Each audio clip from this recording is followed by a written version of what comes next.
Good morning. How are you?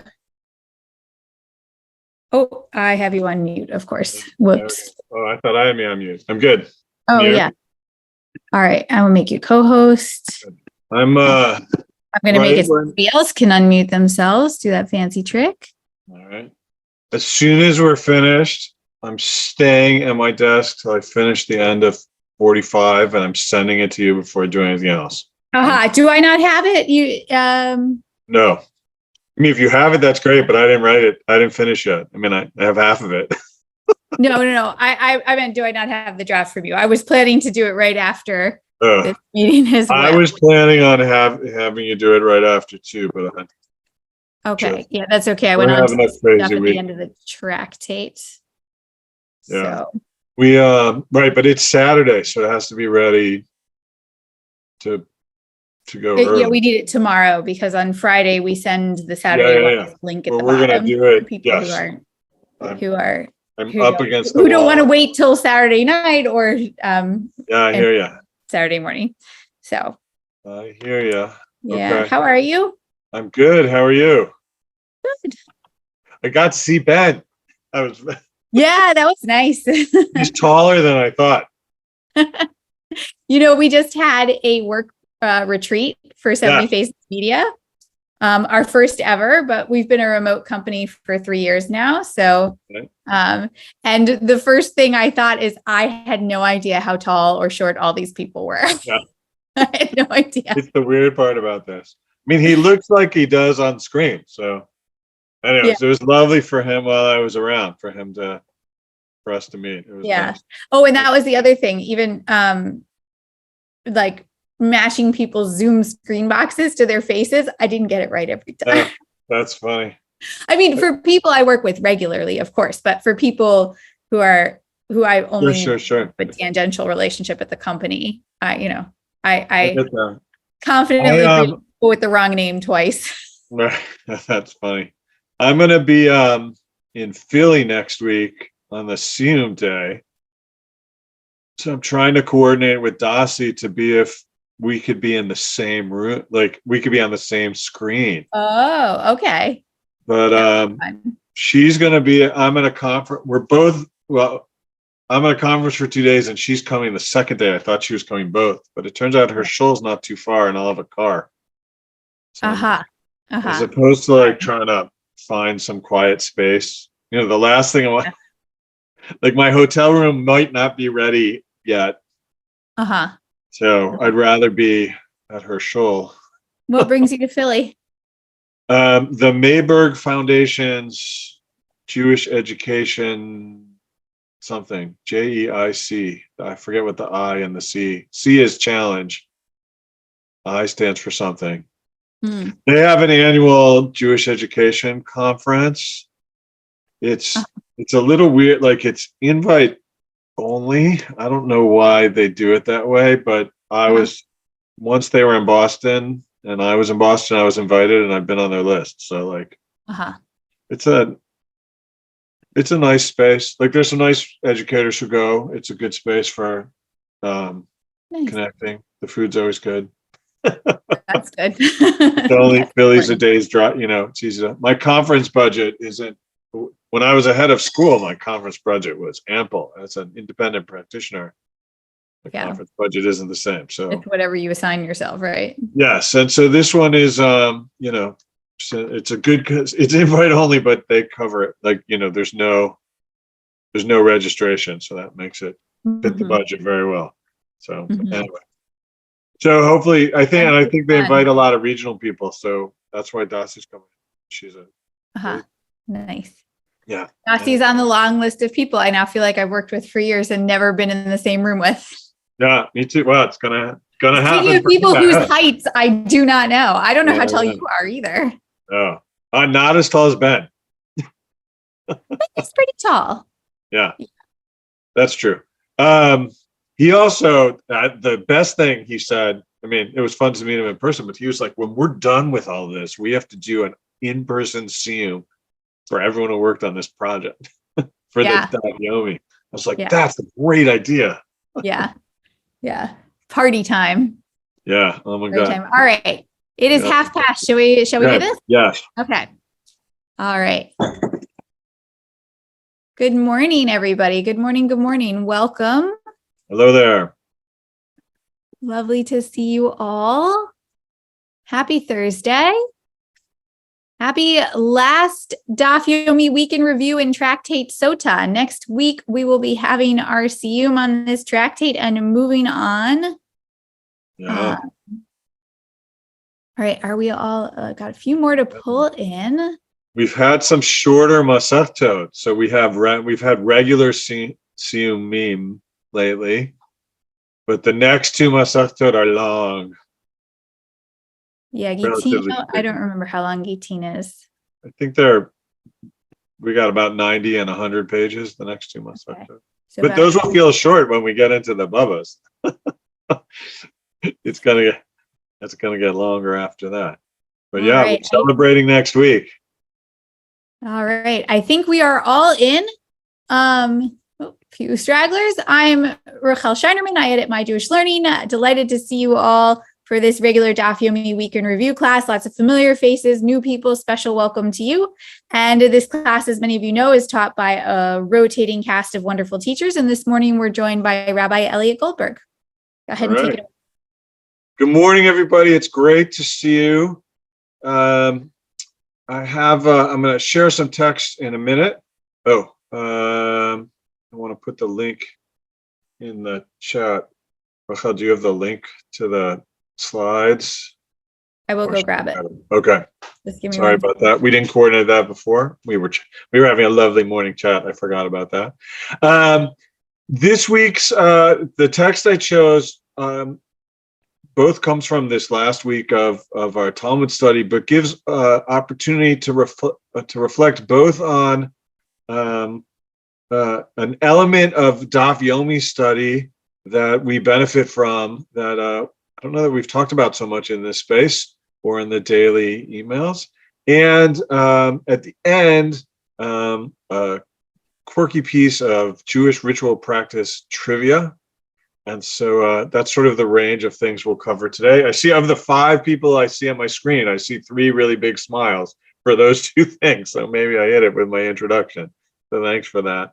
All right, I'm going to share my screen and we will jump in. Here we go. And I'm going to start the slideshow. All right, here we go. Sorry, it went a slide ahead. Okay. I have too many windows on my screen. Here we go. All right. So the question is, where does this Mishnah belong? It's a long Mishnah. I gave you the whole thing, but my question is, where does it belong? And I mean, where in the Mishnah does it belong? And take a minute to read it. I can read it fast, so that people who don't want to read it themselves can hear it. The synagogue attendant takes a Torah scroll, and gives it to the head of the synagogue, and the head of the synagogue gives it to the deputy, and the deputy gives it to the high priest. And the high priest stands and receives the Torah scroll and reads from Achrei Mot, after the death, and from But on the 10th, Ach Ba'asor, and furls the Torah. That's like a Hebrew's golel, like to roll the Torah, and places it on his bosom and says, "More than what I've read before you is written here." And then he reads by heart, or better, recites by heart, beginning with, "And on the 10th," from the book of Numbers. And after reading, the high priest recites the following 8 blessings. There's a list of 8 blessings. You can peek at those in a minute. All right, I'm going to give you one other clue to go with this question. My second slide. Here's some potential introductions to the Mishnah. I got an A and a B. Version A might start with, the high priest came to read the Torah, and if he wished to read while still dressed in the fine linen garments, he may read in them. And if not, he is permitted to read in a white robe of his own. And then it continues, the synagogue attendant takes the Torah scroll. That's what we just read before. Or maybe another opening for this Mishnah could be, how are the blessings of the high priest recited? Right? The synagogue attendant takes the scroll. et cetera, et cetera. So the question is, where do we think this Mishnah should be? If you I don't have a know if guess, you can see the chat, but you've got some guesses in here. yes. All right. And We've as I'm got trying to Megillah navigate. and Yoma All as right. suggestions. Gotcha. Oh, we got Megillah and Yoma. Nice. Those are good guesses. Thank you for that. I was opening up the chat, but I got too many screens going on. Thank you, Rachel, my trusty friend and colleague. So Megillah is a great guess, and we're going to come to Megillah, but the reasoning is really good. Megillah is a place where we talk about reading of the Torah in addition to reading of the Megillah. We're going to circle back and we're going to refer to some things from Megillah today, but that, in fact, is not the place.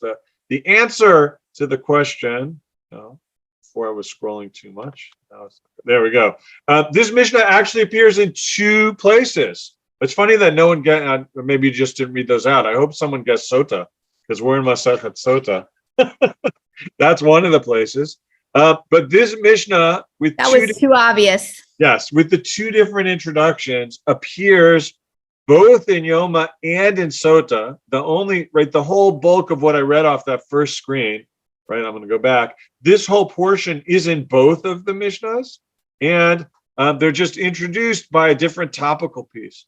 In Yoma, of course, the context for this, I don't know about a course, but in Yoma, the context for this is the ceremony of Yom Kippur, where the first 9 of the 10 chapters of Yoma are all about everything that happens on Yom Kippur with the high priest in the temple, including this piece near the end about reading of the Torah and giving some blessings. And the lead in there is what can the high priest be wearing at this Torah reading time, and it's one of the few parts of the Yom Kippur ritual where the high priest has a choice.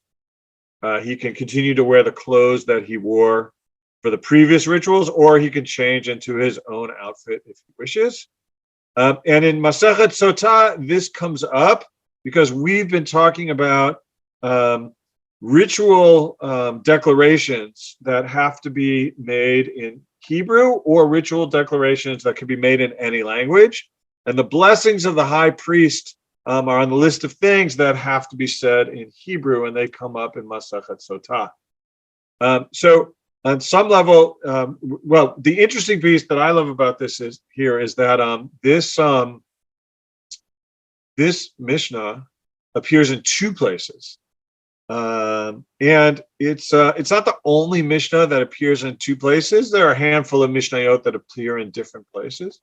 But one of the things I like about that is just how that plays out for the reading of Daf Yomi. Right? In my own experience of seeing this Mishnah and the Gemara, which we're going to read some of together today, I had this moment of like, hey, this is familiar. Hey, this is about Yom Kippur. Does this fit? Is this, I even had the thought of, oh, maybe I discovered something about Yom Kippur that's not in Masechet Yoma that we could attach, right? Here's some material that our study of Yom Kippur wouldn't be complete if not for this. But it turned out in this case, as I went back and looked up, that while the introductions are different, the rest of the Mishnah is similar and the discussion of the Gemara is the same. So the fun part for me this time through was, hey, I already know a page of Masechet Sotah because I read it in Masechet Yoma. And then I thought to myself, right, if only I remembered it in detail. But that's the piece about Daf Yomi that hit me this week, right? We're on this 7-year march, and we're exposed to a lot of text. And sometimes I feel like, oh my God, I just read a whole chapter and I don't know what details have stuck with me. And it's not because, there are some days where my attention and reading and my focus is less than others. And my study is better some day than others. I bet that's true for some of you as well. But it's hard to retain, right, the volume of pages, right? We're going to read, it's more than 2,000 pages, the Talmud. That's a lot of material. And to retain the details is hard.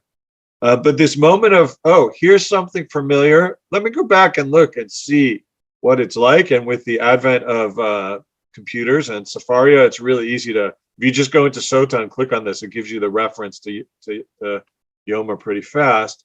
But it helps see the way in which what we know, the Gemara sometimes circles back on itself. The Gemara sometimes circles back on itself and repeats itself. And this is a case where more or less, word for word, the discussion in the Gemara here in Sota is the same as the discussion in Yoma, and we have passages that are the same in both places. And it's nice to sort of, for me, it was nice to notice that we're circling back to something that we've seen before, and not just a little Breita, but a longer passage that says, "Oh, here's something familiar." And after trudging through so much that's new every day, it was nice to see something that, even if I didn't recall the details, I knew that I read before. So anyways, this Mishnah comes in both places, and there's a little thought about that. So I have a piece of the Gemara discussion from Masechet Sotah, and it's nearly identical to the Gemara on Yoma 70. I'll tell you, you can compare it on Sefaria yourself if you want. A few of the names are different, the names of rabbis, and some of the tenses and conjugations of verbs are different, but more or less, these are identical passages. The Talmud scholars among us can do an analysis to talk about which one might be the earlier text and which one might be the later text. Given the clues in these two passages, that was beyond my ability to tell you today, but they're nearly identical. And I want to look at one element because it leads to a fun Jewish trivia fact at the end. So this is the Sota 41 version. It starts, right, it's taught in the Mishnah, and he, the high priest, furls the Torah and places it on his bosom and says, "More than what I have read before you is written here." The Gemara says, why does he have to say all this? Like, what is this thing where in the middle of reading these passages from the Torah, the high priest stops and says, I didn't read you everything, there's more, and then he's going to recite a paragraph. And the answer is, it is so to not cast aspersions on the Torah scroll, because people might think that the portion he read by heart is not written. Meaning the high priest read 2 sections of the Torah, then he rolled it up and held it close to his chest and recited a third one. And by making this declaration before the third one, it makes people in the audience know this third passage isn't part of the liturgy. It's not the high priest making it up. This third passage is in the Torah itself. And the Mishnah, or the ritual, wanted to make sure that people didn't think the new passage that would be recited was outside of the Torah. So the high priest has to give it this introduction that what I read's in the Torah, and what's coming that I'm going to recite is in the Torah too. But that leads to some more questions. So it says, right, it's stated in the Mishnah that he reads by heart the portion beginning with "and on the 10th" from the book of Numbers. And the Gemara asks, well, why can't he roll the Torah scroll to that portion and read it from the text? Right, the high priest has already read 2 portions, and between the first and the second, he rolled the Torah. So why not roll it again to the third piece, and then we won't need this extra thing about, hey, there's other stuff about Yom Kippur in the Torah, and here's one that I'm going to tell you instead of read. And Rav Huna Bar Yehuda says that Rav Sheshet says, well, we don't do this because you can't roll a Torah scroll in public out of respect for the congregation. So I don't know how many of you here sit on the ritual committee of your synagogue or have ever been responsible for rolling Torahs. If you're like me and once you served as a Rosh Hashanah at Camp Ramah or some other Jewish summer camp, one of your responsibilities is to make sure the Torah that your group of kids is reading is rolled to the right place. Why? Because of what Rav Sheshet says. We don't roll the Torah in front of the congregation because it's disrespectful. But if you've ever seen when you have to roll the Torah from one place to another, right, the first readings that the high priest read were in Leviticus, and this one's in Numbers. It could take a while. And on Yom Kippur, especially if you're sitting in the courtyard in the temple, outside, no air conditioning, warm fall Jerusalem day, it could get hot, and we don't want to roll the Torah in public. It's not nice for the people who are around. It's one of the reasons why synagogues have someone whose job it is to make sure the Torah is rolled to the right place before you take it out of the ark, to make our shul experience positive. And that's true here too. So could the high priest read the third passage? Yes, but if they had to roll the Torah scroll from the middle of Vayikra all the way to chapter 29 of Bamidbar, it wouldn't be so nice for the congregation, so they have him recite it instead. But the Gemara asks, well, why not bring another Torah scroll that's been previously rolled to that portion and read from it, right? It could probably, if your shul has more than one Torah, probably the temple had more than one Torah. And if they have more than one Torah, why not let the high priest use a second Torah? We have two answers why we don't do this. Rav Huna Bar Yehuda says, well, people might mistakenly think that the second scroll was brought out due to a flaw that was found in the first one, right? People in the crowd might not know. So here we're not worried about, the respect for the community. We're worried about erroneous assumptions they might make. And Rav Huna Bar Yehuda says, if we bring out a second Torah to read the third piece, what'll people say? Oh my God, were you in shul at the temple on Yom Kippur? Did you see what happened? They brought out the Torah and the high priest was reading it, and then they had to replace it with another Torah. There must be a mistake in the Torah in the temple. We don't want people saying that. And so that's why Rav Huna Bar Yehuda says we don't bring a second Torah. Instead, the high priest recites that third passage. Rabbi Shimon Bar Lakish, Reish Lakish, has a different opinion. He says another scroll is not brought because the high priest would then need to recite additional blessing over it, right? The blessing for reading from the Torah, and you're not supposed to make unnecessary blessings.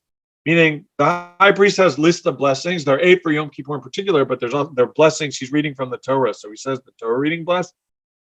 And if we bring out a second Torah, the priest will have to make second blessings, and those are extra. And Shimon Bar Lakish says we don't want to make extra blessings, so we should keep it to one Torah and then have the priest recite the third verse. Something to just note about Torah reading in ancient times. Once upon a time, first the person who had an aliyah also read Torah. Now those roles are separate. And the early traditions where you said a bracha at the beginning of the whole Torah reading and the end of a whole Torah reading. But if you switch scrolls, right, you're starting again. So you have to add those brachot. And Shimon Bar Lakish doesn't want us to have to do that. And so the high priest reads 2 portions and recites the third.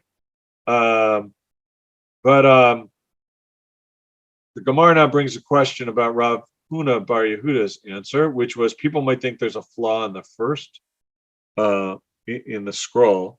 And he says that the Gemara questions this answer and says, didn't Rav Yitzchak Napacha say, when the new moon of Tevet happens, right, Rosh Chodesh Tevet, which always falls during Hanukkah. So when the Rosh Chodesh Tevet, which always is during Hanukkah, also happens to be on Shabbat, what do? We bring 3 Torah scrolls. And what do? We read from one Torah scroll the topic of the day, meaning Parshat HaShavua, the weekly portion, and one scroll from the portion about Rosh Chodesh, and a third scroll we read the portion of Hanukkah. So the Gemara says, well, wait a minute, you just said we don't bring out multiple scrolls, but here's an example, right? Rabbi Yitzchak Napacha taught us, when it's Rosh Chodesh and Hanukkah and Shabbat, we take out 3 Torahs and we read a different section, one for each of the, right, one the regular week, one for Hanukkah, one for Rosh Chodesh, one from each Torah. So if we're worried about that people might think there's a flaw in the Torah, how can we do this in our synagogue on a regular basis, right? If there are 3 Torahs, people might say, oh my God, not only is there a flaw in the first Torah, but there's a flaw in the second Torah as well. They had to bring out a third Torah. And the Gemara's answer to that is, when 3 people read from 3 Torah scrolls, there's no concern that people think there's a flaw, right? If there's a different reader for the weekly portion and for Rosh Chodesh and for Hanukkah, no one's going to think there's a flaw. What are they going to think? Like each reader has their own Torah to read from, and they want to read from Torah. However, if one person, like the high priest on Yom Kippur, reads from multiple Torah scrolls, then you might think there's a flaw in the Torah, in the first Torah scroll. So that's the Gemara's answer. I'm not sure it's so convincing to me that, like, if you change readers, that will mean it's not a flaw. But this exploration does show, right? It's a typical Gemara sugya trying to work out. Here we have this ritual, and Gemara's questioning why couldn't it be different. And we learned some things that are still practical for us today. One is that you're not supposed to roll the Torah in front of the congregation, so that's why you do it in advance. Um, and the second one, the second one though, is that you don't bring multiple Torahs. Well, actually, Rav Yitzchak Narpacha's practice wins out, and we all the time when we have two portions from different sections bring out multiple Torahs, and that leaves me to my fun fact trivia question today. Before you get questions, so I'm gonna click to open up my chat so I can see your answers. When do you when do we take three Torahs out of the ark? On what days do we read three Torahs? So if you have an answer, drop it in the chat.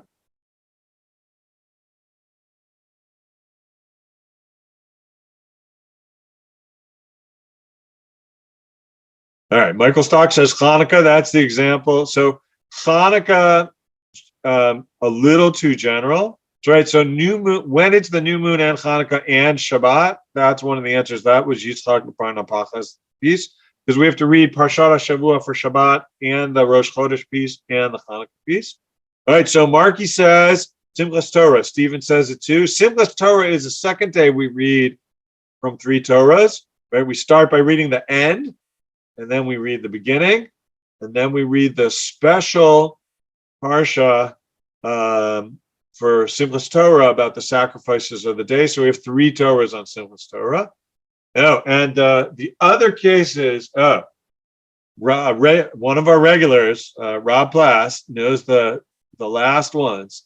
There are some special Shabbatot in the spring. Shabbat Shekalim, which happens on Rosh. Here, I'll bring up the list now. Hang on. Shabbat Shekalim, which happens on the Shabbat before Purim, on the Rosh Chodesh before Purim. Sorry, Shabbat Shekalim happens on the Shabbat before Rosh Chodesh Adar. But if Rosh Chodesh Adar happens to be on Shabbat, it's the same day. The same is true for Shabbat HaChodesh, a special Shabbat that has a special reading around Rosh Chodesh Nisan before Passover. On those 2 days, there are special additional readings, and those two special additional readings can sometimes fall on Rosh Chodesh because they're read on the Shabbat closest to the new month. So on those days, like on Hanukkah, we have a regular Parshat Shavua and a Rosh Chodesh reading and a special Maftir reading, a special ending reading connected to sometimes, Adar and Nisan when Purim and Pesach fall, and those are the other days when there might be three Torah readings, three Torahs. And last thing I will say about that is, while we're not so firm about this custom in our family, we try to sometimes do the following. I learned from someone that the number of Torahs that you take out of Shabbat, out of the ark on Shabbat, should be the number of different kinds of kugel you serve at Shabbat dinner the night before. So when you have two Torahs, then you need, a potato kugel and like a Lachshan kugel, right? A noodle kugel. And when there's three Torahs, right, you make it special by serving three different kinds of kugel. Our favorite third, well, actually, I would say our favorite third option, but it's our favorite first option. Susie Fishbein, short on time, has a great carrot kugel recipe that uses baby food carrots, so you don't have to prepare them. You just use them. Anyways, look up that recipe.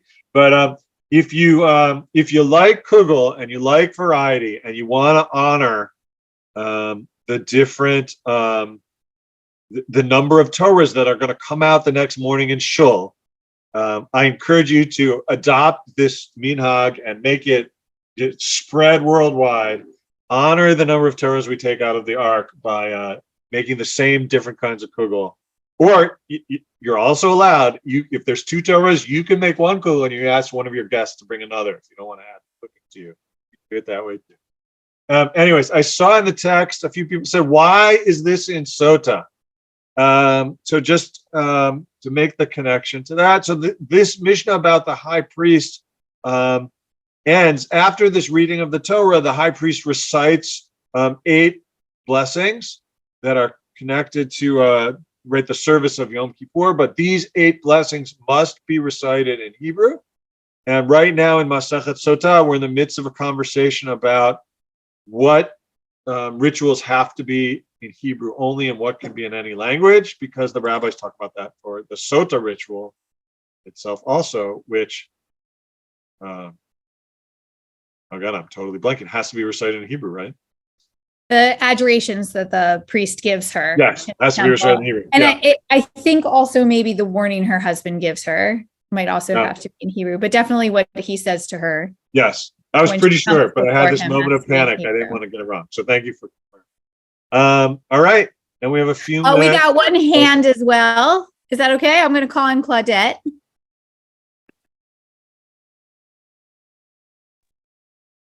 Claudette, are you? Hello. My question.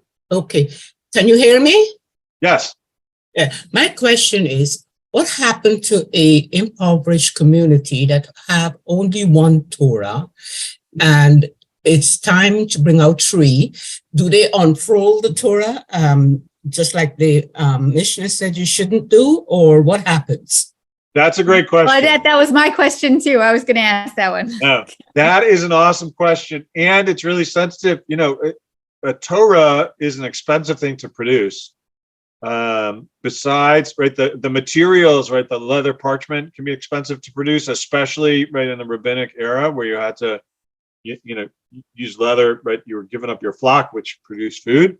And even today, it takes a scribe about a year to write a Torah. So, you're paying someone with special skills a year's salary to make a Torah. They're expensive to acquire.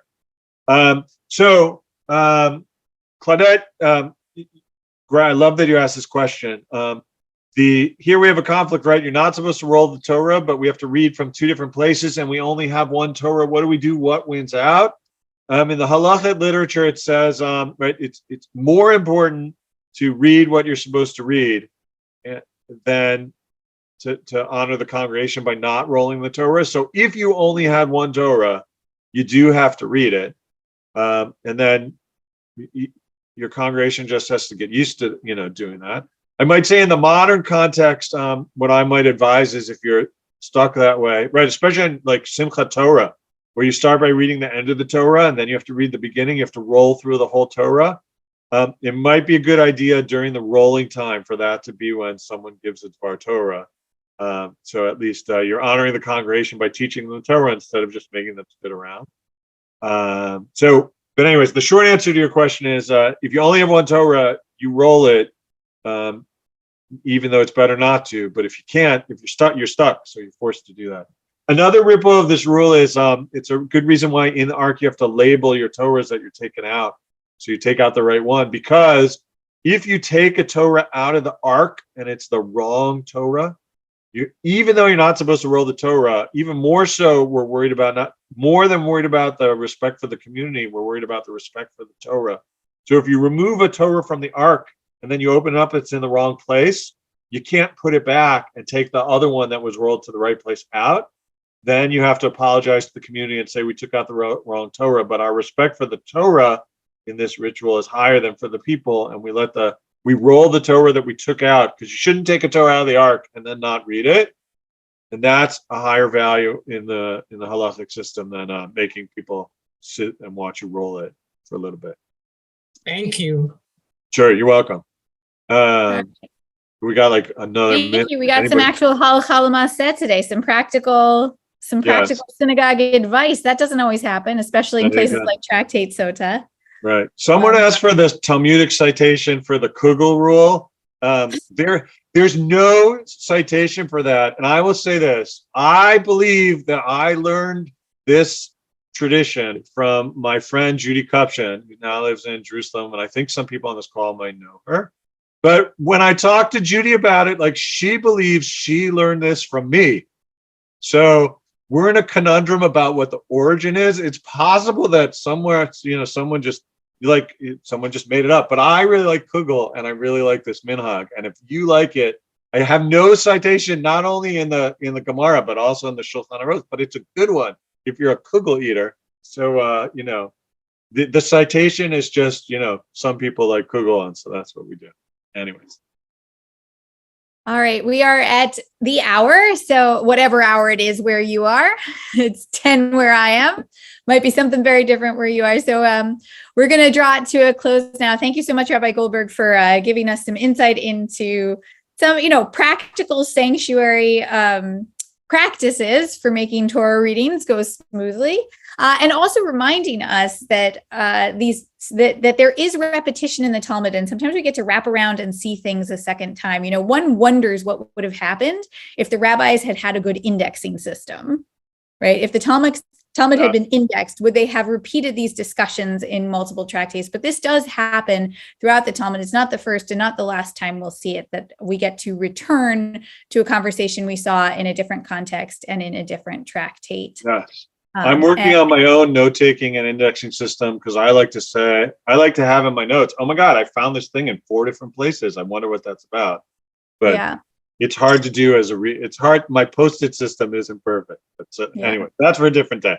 So it feels like a bit of an inefficiency in the Talmud. On the other hand, it's an opportunity for a little chazara, for a little review. So that's nice to sometimes see things that feel like old familiar friends. And speaking of old familiar friends, nice to see all of you today. We will see you. I'll just re-up that we are having a siyum next Wednesday at noon to celebrate the end of this tractate. So hopefully you can all join us then.